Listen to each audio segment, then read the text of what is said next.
Zombie games portray death in a million different ways. It's a saturated market, and most of the time, deaths in horror are gruesome, bloody, tragic affairs, with developers drumming up increasingly creative ways with which to animate a character or NPC's demise.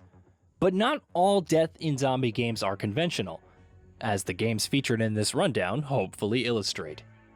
There's wide-ranging scope for humor, both slapstick or dark and unsettling, plus unfathomable deaths with over-the-top gore or toe-curling pain, or deaths that come straight out of nowhere, utilizing surprise as their means to become memorable.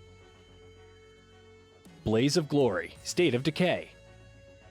Zombie-ravaged action-adventure game State of Decay is a lesson in leadership and problem-solving as much as it is about surviving the horrors of an undead apocalypse. Sometimes, the best option to protect your community of survivors is self-sacrifice, and the game's Blaze of Glory is the most befitting of a leader with integrity. You'll need an explosive item like a grenade or firebomb equipped. Then, when a gaggle of zombies beat you to the ground, you can detonate the explosive to engulf the scene in fire. I don't regret it. Your final words as the "You were always an Gorman" achievement unlocks. Adam McIntyre, Dead Rising. If there's anything creepier than an insane clown, it's an insane clown dual-wielding chainsaws. Wait, no, scratch that. The most unsettling thing about Frank West's final encounter with Adam McIntyre is his skillful ability to juggle both chainsaws whilst maniacally giggling.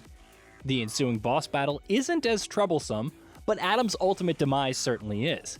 Once Frank depletes his health, he collapses forward onto his dropped chainsaws, their blades whirring through his midriff as he continues to cackle like the deranged clown he is.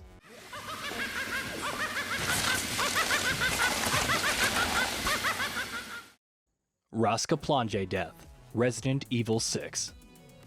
This leech-like creature is one of the most warped biomutants in Resident Evil canon. Its name, if you aren't already aware, is derived from the Serbian word for dismantle. Owing to the fact Rascaplonge can detach its own body parts, in the gratuitously over-the-top fashion RE6 is famous for, Rascaplonge's kill animation is ridiculous, pinning the player down before releasing its bulking inner parasite into the split cranium of the player. There's a moment's writhing before the incubated parasites burst back out of the body xenomorph style. Gross. Salvatore Moreau, Resident Evil Village.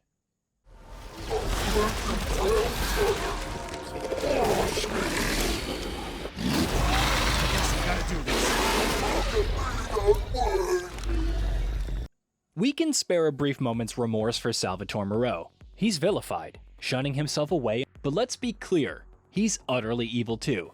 His Cadeau experiments on the eponymous villagers the stuff of nightmares. His mutated form is grotesque too, a rancid sack of salamander bulbs spewing spouts of acid during his battle with Ethan Winters.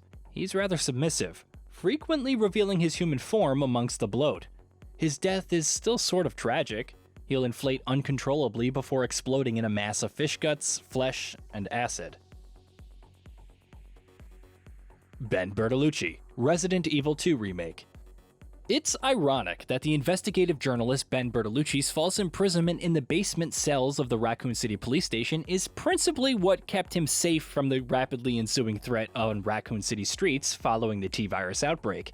That is, until the tyrant Mr. X, sent in by Umbrella to destroy any evidence linking the Megacorp's involvement to the outbreak, breaks through the brick wall to grab and lift Ben by the face. It's kind of funny in a way, not for Ben of course, that his face is crushed by the palm of the tyrant, eyes popping out of the sockets, leaving an expression of pure bemusement across his bloody dead face. Breaker Skull Crush, Days Gone. There are dozens of ways for Deacon to meet his demise in open-world zombie epic Days Gone. The game's unique freaker hordes can swiftly overwhelm swarming and surrounding him for a grisly demise. However, the hulking steroid-fueled breakers arguably give Deacon the most harrowing of deaths in the entire game. Picking him up by the head, clasping his skull in both palms, they slowly, purposely, excruciatingly squeeze it. There isn't a lot of gore in this one, thankfully. Nope, just Deacon's blood-curdling screams against the crunching sound of his skull caving in.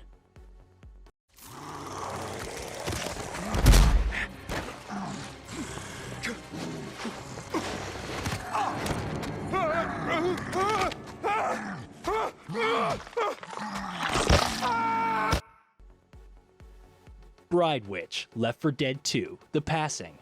The Witch are special infected littered throughout Left 4 Dead 2. Although not initially hostile to survivors, they'll claw to their heart's content in a frenzied attack should they be trifled with. The Bride Witch is a special variation of the witch encountered during Left 4 Dead 2's DLC campaign, The Passing. Whilst their traits are near identical to regular witches, there's something eerily tragic about the Bride Witch. She waits at the altar, sobbing, still adorned in her wedding gown tattered by the collapse of society, eternally waiting for her groom, who we're safe to presume hasn't jilted his bride, but is in fact long since deceased.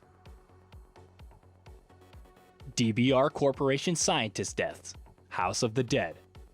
The events depicted in iconic on-rails arcade shooter House of the Dead are attributed to the nefarious DBR Corporation, who, after conducting genetic research and DNA experiments on their own employees, research director Dr. Kurian then saw fit to unleash his mutated creatures throughout the mansion.